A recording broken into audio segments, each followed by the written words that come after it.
Welcome to the first episode of my new mini startup series for small businesses. It's called the Creative SheCEO, How to Launch a Creative Business. So over the next 4 weeks, I'm going to be talking about everything that you've told me that you want to know when it comes to starting your own creative businesses. So we're going to be talking about identifying your target audiences, pricing, how to get yourself seen and out there, loads of different things. And I want to keep these episodes and the style of them true to my brand and my voice. So they're not going to be formal lessons, on how you must do all the things that I tell you if you want to succeed. Because the truth is, it's going to be different for everyone to some degree. And some things may work for you and some things may not.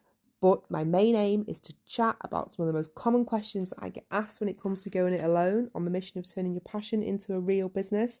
That is one that makes you money, enough money to live off, and hopefully more.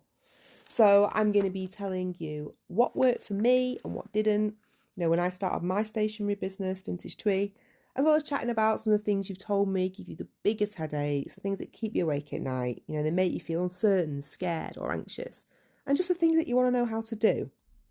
So like I said, it's meant to be true to my style, which is honest and real and simple. I don't want to confuse or overload you. So I'm going to be delivering these sessions straightforward and as uncomplicated as possible. No huge business jargon and all that. I don't do that. I want you to leave feeling capable, not confused, with some real actionable things to do to help move your business forward. As always, I'm going to throw in a few tales of my own experiences to entertain you along the way. Let's put it all into context with some real life examples to illustrate exactly what I'm talking about. So who knows what I'm going to end up coming out with, we'll see. But before we move on to that, I just wanted to let you know about something that's really exciting for me. And it's a course workbook, an online course workbook that runs alongside these podcasts. And it's called, same as the podcast, the Creative SheCEO, How to Launch a Creative Business. And it's a downloadable course that you do online that I designed myself to accompany this series of episodes. And it covers everything that we're talking about in so much more detail. And obviously there's only so much that I can cover in a podcast episode. But, the truth is, if you want to move your business forward and you want to do it right, there are some exercises and things that you're going to have to do and you're going to have to know in order to actually be clear and achieve those goals. And that's what I've aimed my course at. So everything that we're talking about, and I'll mention it as we go along, where the workbook will help you during the episode. But it's basically full of information. It's full of exercises, practical exercises that you can do to get clear. Checklists, templates, templates from my own email inbox that I send people that I've got results with, resources. I've packed as much into it as possible. And it's all stuff that I did that worked for me to get my business Vintage Twee off the ground. I'm not going to put stuff in there that isn't going to help you, that I've not tried and tested. I'm really passionate about that. It's something that I believe, if I've had the experience and it's worked, then I'll share it with you. If I haven't, I won't recommend it. So you can actually get it on my website. It's downloadable. So you can work through it at your own pace, on your own schedule. So the cost is £99.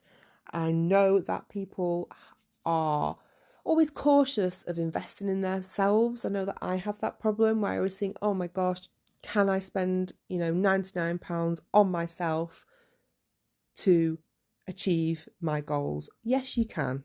Yes, you definitely can. It's hopefully, I've tried to make it affordable. It's not a life-changing amount of money, but I really hope that it is affordable for people so that they can still access it. I've poured my heart and soul into it literally every day and every night. I've been working on this.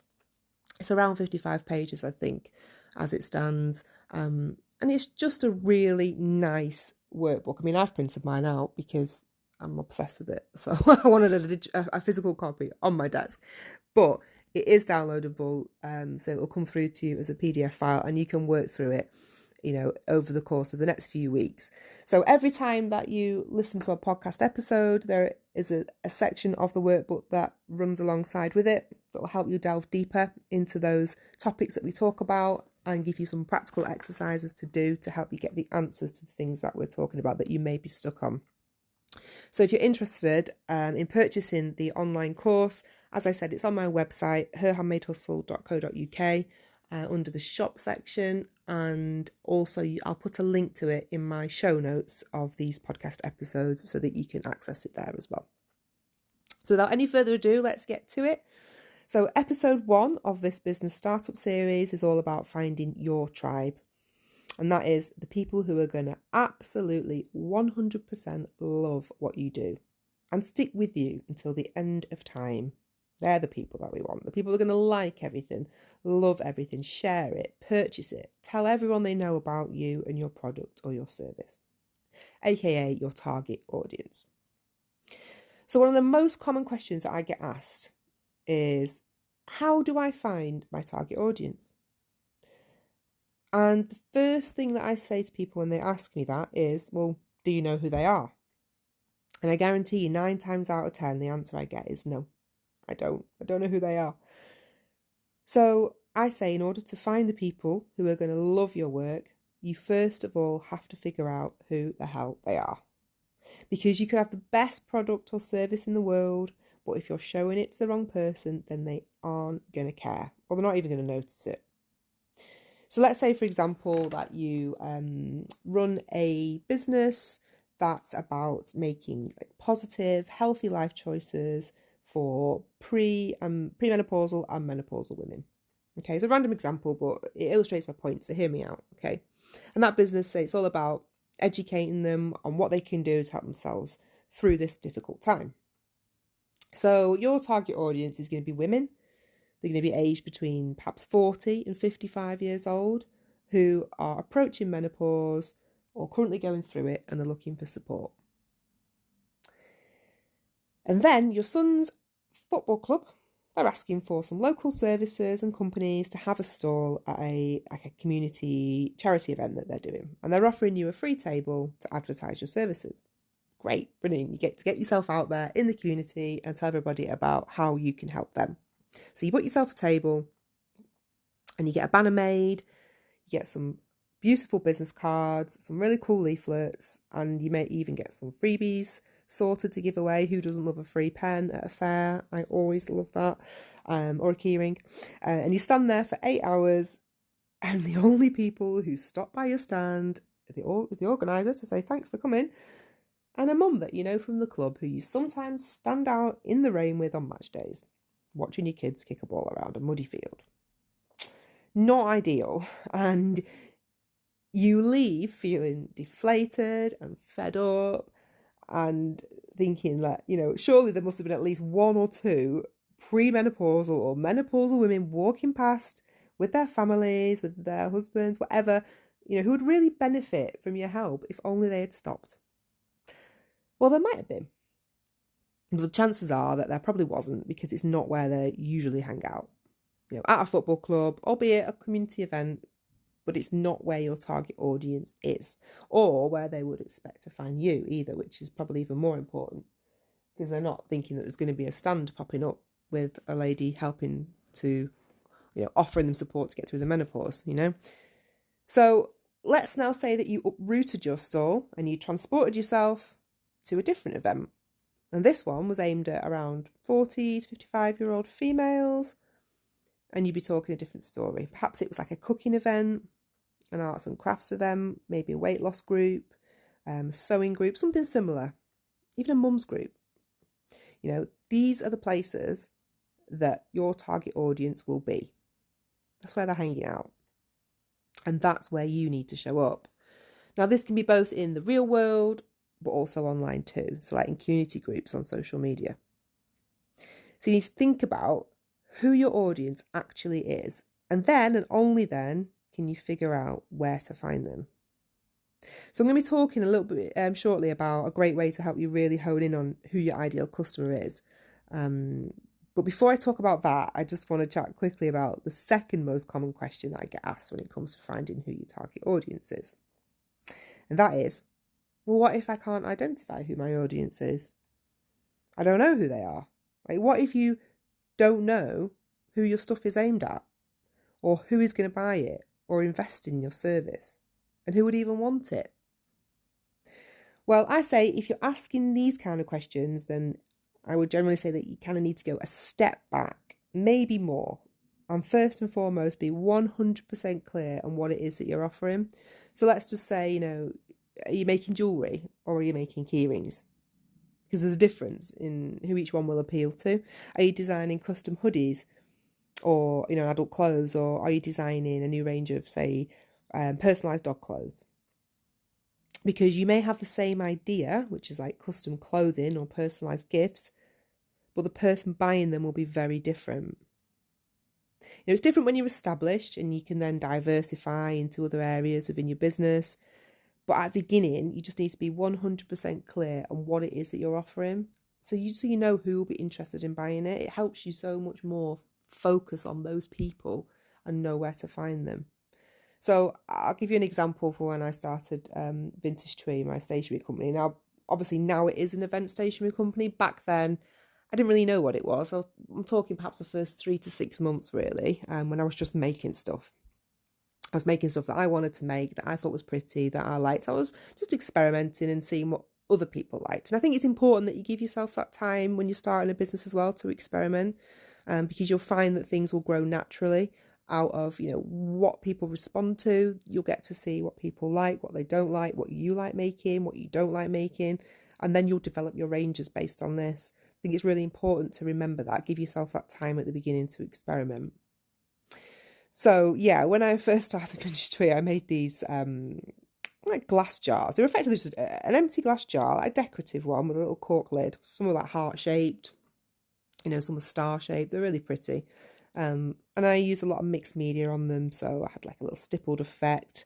I did paper, lace. I used materials on them like vintage music sheets. And then I decoupaged images of vintage ladies on there, usually like Victorian images of some really pretty ladies, all dressed lovely. And then I've put some literary quotes on there as well, because I'm a bit of a bookworm deep down. Not many people know that about me, because I've not actually picked up a book in like 4 years. I blame my daughter for that one. But I will get back into reading, but I absolutely love books. I love the smell of them. I love the feel of them. I love walking into a bookshop and flicking through them. So I've not done it for a while, but I can't wait to get back into doing that again. So I incorporated a lot of this on my work, and they were little works of art. They were so pretty and decorative. I had them on my website, I had them on my Etsy shop, and I took them to like a few local generic craft fairs that I did, like the town hall, or community centres, wherever. And I sold none, not one. Everyone walked past, they didn't look twice, or they might have looked, but then I'd see them muttering something like, what's the point in them? And I remember it really upsetting me and feeling really deflated, thinking they were like, I poured my heart and soul into them. They were a real expression of, what I wanted to create at the time. I didn't know what I wanted to create, but I knew that it was something pretty and something vintage, and that's all. So I made these bottles. And I remember packing them away and just thinking, what a total waste of time, what a total waste of fee for the table. 8 hours stood there, the prep of making everything before, getting home, putting it all away. If you've ever done a craft fair or a fair of any kind like that, you'll know at the end of the day, when you're absolutely exhausted, the last thing you want to do is unload the cart and put everything away. Sometimes my stuff would be in the boot for weeks. I just couldn't face getting it out, especially if it had been a really crap fair. I just didn't want to look at it again. Anyway, you're exhausted. So it left me feeling really deflated. And then a few weeks later in the summer, so I must have been in business maybe 5 months or so, I then got asked to do a vintage fair in a historic little town not far from where I live called Haworth. It's where the Bronte sisters lived and wrote a lot of their books as well. And it was a vintage weekend, and I loved all things like that, hence why I started the business Vintage Tree. So I persuaded my mum and dad yet again to go with me to see how it went. It was a day out for them, they didn't mind, I'm sure. I think my mum just made my dad most of the time drive me to these places with all my stuff. And so I took my little glass bottle rejects along with some other bits that I'd done. I used to make these tea bag holders which had literature quotes on the front. They were really cute, and they came with a little tea bag inside, and they were decorated so nice on the front, and they were a gift. So I took them with me, had them in a basket, had my bottles on display. And I hadn't even been up and running 10 minutes when this lady came in, and she was dressed really smart in vintage style clothing. And she stopped straight away at my stall, and she just fell in love with the glass bottles, and she bought more.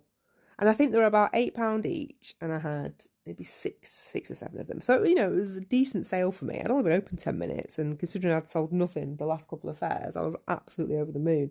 I remember my mum trying to bubble wrap them all behind the table, getting all flustered, because it caught us totally off guard, and I don't even know if we actually had enough bubble wrap, and she was just flustering, panicking. It was really funny. Anyway, we were just glad that we'd sold something. And as the day went on, I started selling more things that had never gone before, including my little tea bag favours as well.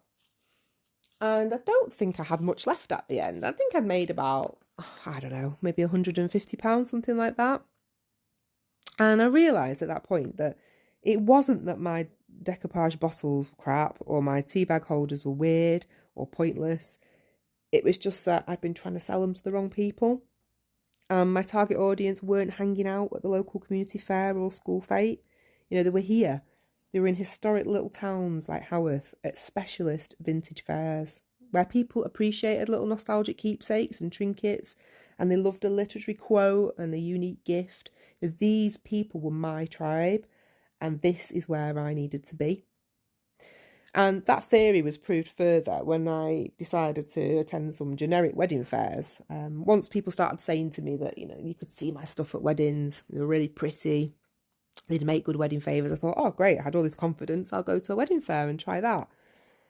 And I had absolutely no success. And I was stood there amongst all the other suppliers, all of which were great, photographers, cake makers, but they were all very generic. And my stationery stood out, but not in a good way, because people just didn't get it. They didn't get why there was like ripped music sheets on the front of their invitations. They didn't get why there was like old pearls and jewels and stuff on top of the favour boxes. They didn't get why there was confetti cones made out of vintage music sheets. Again, I'd see them walking past and they'd be like, well, what's the point? I don't get it. They wanted something different. They wanted something generic and sort of clean and simple. That wasn't me. So I decided then I'd book a couple of vintage wedding fairs. Oh, and surprise, surprise, I got orders for my stationery. And I actually dressed up for these occasions in like 1950s style. And I used to get my hair done, like the pin curls. I'd get my makeup done. I'd wear these dresses that were like vintage dresses with underskirts underneath, really high red heels. Don't know how I managed to stand up all day in them, but I did it. And I got a lot of people over to my stall. People were interested to see what I was offering because I was dressed up, my stuff looked different, but it fit in with the theme of the fair. And I had so many conversations with people, realising that they were into what I was into, and that's why they were there at a vintage wedding fair. The people that I needed, my tribe, were the ones that already appreciated vintage style, and they were looking for exactly that. So I'd have conversations with brides saying, oh, my bridesmaids are all wearing dresses like yours. We're after a 1950s themed invite. Well, there we go. That's what I had on my table.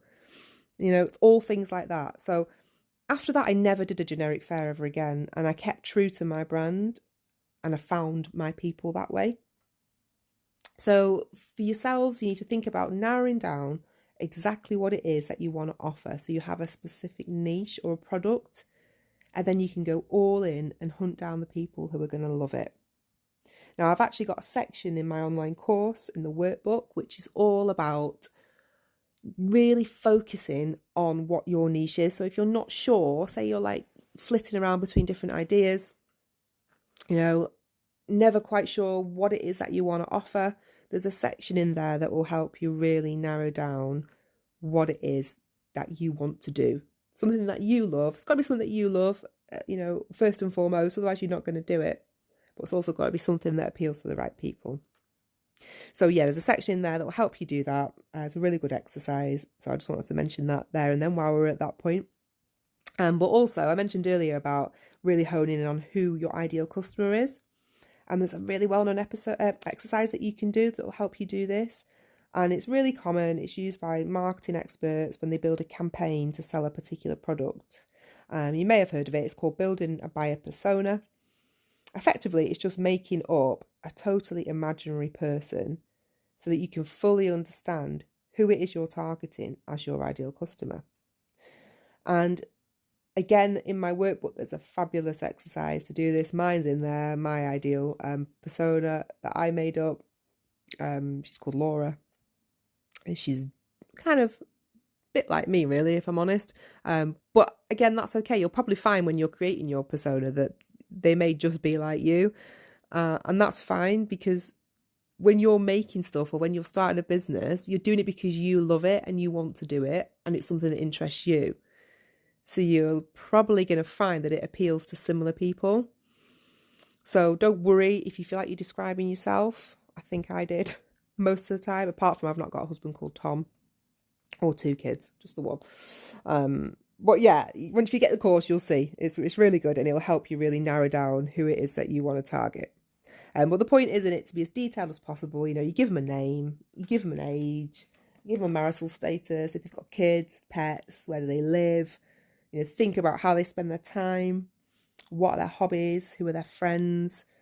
But also, it's important to think about what worries them and what are their frustrations and their pain points and what would help make their life easier, which is where your services will come in.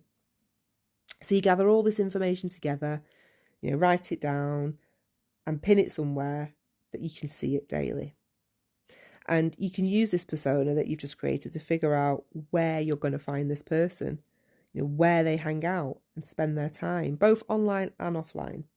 So you know where to advertise your products or services. So are they a mum? Are they going to be at toddler groups? Are they going to be meeting friends in coffee shops? Are they house proud? Do they love luxury homewares and scents? What magazines do they read? So find out this information, which you are sort of making up in your head about this person, but you've just made it then so much easier to dangle your carrot in front of the right person. Because unfortunately, posting on Facebook and hoping for the best, it just doesn't work. We all know that feeling, and I go into this actually a lot more in episode 4 of this mini series, startup series for businesses, and it's all about beyond the feed and looking at different ways of advertising, because I think social media itself has managed to pull the wool over our eyes and think that we can start a business just by opening up a Facebook business page and putting stuff on there. Well, there's so much more to it, which we will go into later on in this series. But unless you know where those people are hanging out on Facebook, like certain groups, for example, and joining them, unless you know where they are, you're not going to find them. So you can't just post generically on your page and hope that the right people will see, because they probably won't. What you need to be doing is finding those target audience of yours, those people, seeing what they're talking about, what they're looking for, and then you can join in with the conversations when people are asking for something that you offer and it just doesn't come across too salesy. So you don't need to be thinking about getting thousands of followers on social media. Forget it, okay? You actually only need a decent amount of loyal, dedicated fans who are just going to love everything that you do and just buy it every time, or at least tell other people about it. And I read the other day that in order for something to grow, you don't actually need massive numbers. So remember when COVID hit? Well, who doesn't, obviously? And the government were going on about the R rate, which was basically a way of rating the disease's ability to spread. So if you recall, any number above 1 was considered dangerous because it meant that the virus would just grow massively, especially when we had no immunity at the time. So if R was 1, then the person was capable of spreading it to one other person on average. And any higher than 1 basically creates an epidemic. So you might have remembered that they were always putting, details of it on the news every day, every night about what the R rate was up to. And everyone was panicking, obviously, of course, when it was over 1. So in terms of your business, what I'm saying is you don't need 10,000 irrelevant followers on social media. What you actually need to start off is one person. One highly satisfied, completely obsessed, bordering on like stalkerish person to tell 1 or 2, even better, of their friends about you and just get them to check you out. Because any figure above 1 will mean that your business will grow. And then your tribe will be naturally formed rather than forced or paid for, and it will grow organically. And they will be as loyal as they come. And it's taken me a while to realise this, because I've always moaned about the number of like followers I've got on social media with Vintage Twee and with her Handmade Hustle as well. I think, oh God, I've not got that many. And how many actually translate to in terms of, sales or any sort of spending to make it into a viable business. But I've come to learn that actually the proportion of people who do see my stuff, and that's usually because they engage with me regularly, they are my tribe, They are the ones, they're buying my stuff. They're waiting to see what's coming next. They're messaging me, when's this out? What are you doing this year for Easter? Are you doing your Santa letters again for Christmas? They're the people who are the first to message me with an order, who are my loyal customer base. And quite honestly, they are my bread and butter. So yes, I may only get, 2% of my followers on social media who are actually customers. But that 2% are invaluable to my business because they keep me going. I mean, honestly, I think it was last year, I think like something like 90% of my sales came from social media. It was such a ridiculously high amount of sales. Sorry, this was at Christmas time, I should say, when I had my Santa letters going. Yes, I sold a few on the website, but they were all coming from social media because people were telling each other about it. So again, it may have only had 2% of my total followers, which I think is only about 2,500 on there, that were buying. But then I was getting messages from their friends saying, oh my God, I've just seen so-and-so's Santa letter, please can I have one? And then I'd get a message from their friend and so on and so on. And that is how I got my sales last year. And similar to this year, it wasn't quite as busy, but definitely was last year. So these are the people that you want to nurture and feed. Because even if you've only got 100 of them and they're all buying and they're telling more people about you in the process, then you're never going to have to constantly seek out customers or feel desperate for sales. So another thing that I want to talk about when it comes to your target audience is how to hook them in once you've found them. So it's all very well known where they are. You can join a few Facebook groups, shoot your shot, post your product right in front of them, but that alone probably won't bring you the sales. Even if you have got the right audience, you have to do something else. It's too salesy. So no one really goes on social media to buy. They go to be social. That's the key word. I know for me, unless, again, it's something that I really want to buy and I'm interested in. So I am the tribe of this particular company. I think, oh yeah, they've got that coming out. That's the only time I buy on social media. If I don't know the company and a post pops up about something, honestly, I just scroll past it. I'm not interested. And you'll notice that most of the posts that do well on social media are the ones that people either, one, ask a question, two, they're funny or entertaining, or three, they're useful. And that's because at the end of the day, us humans, we like to give our opinions, we like to respond to humour, entertainment, and we like to find out things that we don't know how to do. I know for me, my most popular posts, not as me as a business, but ones that I respond to, are things that I don't know how to do, like life hacks. Something pops up and it says, oh, like a quick way to clean your oven, or usually time-saving things for me, because time's an issue in this house, as it is for a lot of people. So I like to look for things that are going to save me time. So I'm always saving them, and as a result, I get shown more. And then I just get in this, honestly, down this rabbit hole of life hacks on social media. And then before you know it, an hour's gone. So I like to find out things that we don't know how to do.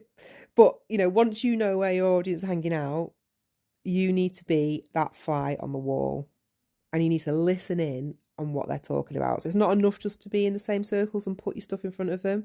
You need to listen, really listen to what their problems are and see if you can help them. So, for example, I'm part of a few wedding stationery forums, or a few wedding forums, I should say, with brides in them. And I can see what they're talking about all the time. So, people say things like, oh, what's everyone doing for place cards? When do you actually give out your invitations? Does anyone know how to do a table plan? It's stressing me out. So that's their problem. They don't know the answers to these questions. So, I'll hover for a bit and then I'll comment. Just say something really informal, really friendly. I'll offer a piece of advice to genuinely help them. So I might say something like, oh, hi, Louise, whoever. Oh God, it's a nightmare, isn't it? Trying to sort out your seating plan. It can be really difficult. I'm a wedding stationer. This is a bit of advice that I could give you. If you need any more help, feel free, let me know. And then what I tend to find is that then they'll all go, oh God, thanks so much, Joanne, that's great. Have you got a link to your website so I can have a look? And I go, yeah, of course, Louise, there you go. And I put a link to the website on there.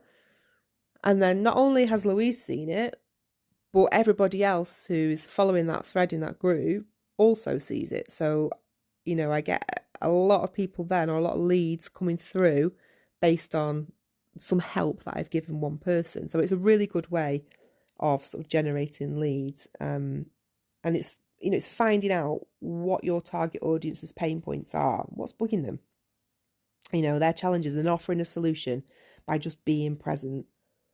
And then you can introduce your services. So let's do another example that, may be more applicable to you. Let's say you make some amazing home fragrances that you just need people to know about. And we're going to be touching on the importance of samples as well later on in this mini series. But we'll park that for now and we'll just focus on these Facebook groups that we're talking about. So for me, I would join some Facebook groups in your local area, first of all. So thinking about who your target audience is with home fragrances, possibly female-led. Mum groups, I mentioned it before, they're good for a lot because we're always looking for an easy life and people to help us in any way possible. So you'll find, even if you're not a mum or you've got kids that are older, join the mum groups because they talk about everything. We do not just talk about kids. Most of the time, it's not even about the kids. I think I found a plumber on there once. It's great. Honestly, you can find anything. So join a mum group and you'll see what they're talking about. So they might say something like, oh God, has anybody got any idea how I can relax once the kids are in bed that doesn't involve Netflix or, reading a book? I'm bored of that. What do you do to really switch off and chill out? And then you could put something like, oh, hi, oh God, I know the feeling, really resonate with them. I tell you what I do. I light a candle. I have some amazing wax melts. I like those. And they really relax me. Focus on the benefits. And then you can always say, I actually make them myself. So I've always got them in. It's really handy. Really sort of like talk about it from their point of view, how it's going to help them. People always comment how good your house smells. Lead with a solution to their problem. And then you can tell them about what you do in like a non-salesy way, but it's like a genuine approach to helping solve their problem. And you'll find that then that person will probably reply and say, oh God, that's a great idea. Did you say you make them? Oh, I'd love to see. Have you got a link to your website? And you can pop it on there. And then you'll be in the thread. People will see it, they will follow it, and you'll probably find that you'll get yourself a few sales. But it wasn't a sales-led approach. You were genuinely there to help somebody. And that's the way to do it. So that's the key, being genuine and authentic, because once you've locked eyes on your ideal customer, you need to be that friendly source of help and advice to show them the person behind the business first, because when you show them the product or the service first, it's like asking them to hand money over to a total stranger. Unless you're an established brand, and then that's no problem. We trust them. And that's the key. You need to build trust with them first and just show them the person before the business so they can see that you're real, and you want them to connect with you and see who you are. So, I always say it's really important to have photos of yourself on social media accounts. And it's not about vanity. Although we do love a good filter, we've got to make ourselves look good, obviously. But it's about showing accountability and responsibility and authenticity. Because if people can see you, because they will check you out, even if they don't buy immediately, they will go and look at your social media pages and they'll check you out, or your website, and they're going to want to see a face. And it's important to give them that face to a brand because they know absolutely nothing about you. You're a name to them, you're a comment. That's it. And they need to know that you're real. So don't be afraid to get a bit personal. You don't need to tell them your bra size, but you do need to establish a connection with them. I try to now put videos on my Facebook group, the Her Handmade Hustle Facebook group that I run, and with Vintage Twee as well. I always try and put pictures of myself on just so people can see me working, what I'm doing. And again, it's not about vanity. It's just about showing them that you're here and you exist, and that in itself will draw people in, and they'll go, actually, I'm okay to spend £10, £20, £50, £500, whatever with this person because I trust them. I like them. I've spoke to them. I know them. And that's what's important. And, not everybody will be in your tribe. And it's important to remember that, because the ones who are will love you and they'll love everything that you do. And ultimately, that's all that matters. So who cares if you're annoying people with your videos and pictures of yourself? Well, they're not your tribe, because if they were, they'd want to see it. I've snoozed and unfollowed loads of people that just annoy me. I don't really want to know about it. It's like sometimes it's too much, or I just think, oh God. And that's because ultimately I'm not interested in what they're offering. If I was, then I'd be following their every move and I would be in their tribe. But I'm not. So that's what you have to remember, okay? You're not going to be for everybody.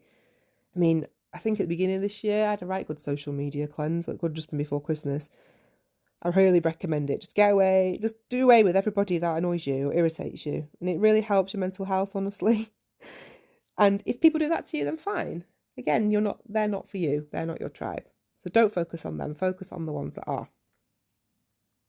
So let's run through what the main takeaways are from everything that we've talked about when it comes to finding and identifying your target audience and where to locate them. So number one, before you try and find your target audience, do you know exactly who they are? You can create a buyer persona to help you do this in real detail. And don't forget, my online course will help you do exactly that. It's just one of the exercises in there. So you really need to find out who they are. Number two, if you don't know who they are, you need to backtrack a bit and look at what it is that you're offering. Because you've got to be clear on what your product or your service actually is in order to be able to get it in front of the right people. Number three, once you've figured out who your ideal customer is, you need to find out where they hang out. It is so important to get your stuff in front of the right people, both online and in the real world. So find your niche and you'll find your tribe. And also, don't forget to focus on getting loyal fans, not loads. Number four, join some groups, social media groups, Facebook groups, whatever, based around the interests of your target audience, and be a fly on the wall. Find out what it is they're talking about. Offer solutions to their problems. And that way you'll come across in a non-salesy way, but you'll be able to get your products there in front of them. Number five, focus on getting one person, just one, to love what you do, and then tell one or two other people about you. That way you'll see growth and you'll see your business just naturally take off. And number six, be genuine and authentic. Perhaps the most important rule of business for me. It's what's worked for me from day one. Show yourself. Don't be afraid to put your face on social media. You need to build a connection and trust with your audience. And you need to reassure them that your business is real. Once they have that connection with you, you will find that they will become part of your tribe. So I hope you found this episode useful, and it's just given you an insight into how to go about finding your target audience and ultimately your tribe. They are out there. Trust me, they are out there. And once you find them, you can nurture them, truly connect with them, just so they can love what you do. And they're going to tell as many people as possible about it. Why wouldn't they? I do it. If I love a company or I love a business, I tell somebody else. And I normally get that company a sale as a result of it. So why wouldn't that happen for you? So I'm just going to mention last time about my workbook for anybody that's interested for the online course. It is available on my website, herhandmadehustle.co.uk, under the shop section. And I've also put a link in the show notes to it. And within that, it's got everything that we're talking about in this mini startup series. So you can, if you do decide to purchase it, you can run it alongside with the episode. So you can open it and obviously follow through, do the exercises in your own time. Say there's templates and tools in there, and it will really help you get clear on the foundations that you need to start or grow your business, because without those foundations, it's really hard to get it going. You need a solid foundation so that when things get a bit shaky, which they do, when you're self-employed, it happens. It's bound to happen. Then you've got this solid foundation to go back to. So it is downloadable. You can work on it in your own time. And you can listen back to these podcast episodes as well to save them at any time, so that you're working in tandem and you're going to get the most out of this course. If you can rate or review this episode, that would be amazing. Whatever platform you're listening to this on, It just helps me try and get it out there to lots more people as well. And just thank you for listening. I hope you've enjoyed it. I really do. I'm looking forward to next week's episode. So it's going to be episode 2 of the Creative SheCEO, how to launch a creative business. And it's all about unapologetic pricing. Pricing is a massive one for entrepreneurs and small creative businesses. We never know what to charge and we feel guilty about what we charge half the time. So this module, again in the workbook and on the podcast, is going to be all about not feeling guilty for what you charge. It's a really interesting one. I love talking about money. I love trying to help people change their mindset about it. So hopefully it will really help you as well, with lots of advice and actionable things that you can do to get you feeling confident charging as a creative. So thank you so much for listening. And yeah, I will see you next week. So every Wednesday there's going to be an episode released. So look out for it next Wednesday, episode 2 of the Creative SheCEO mini startup business series. Thanks for listening. Bye.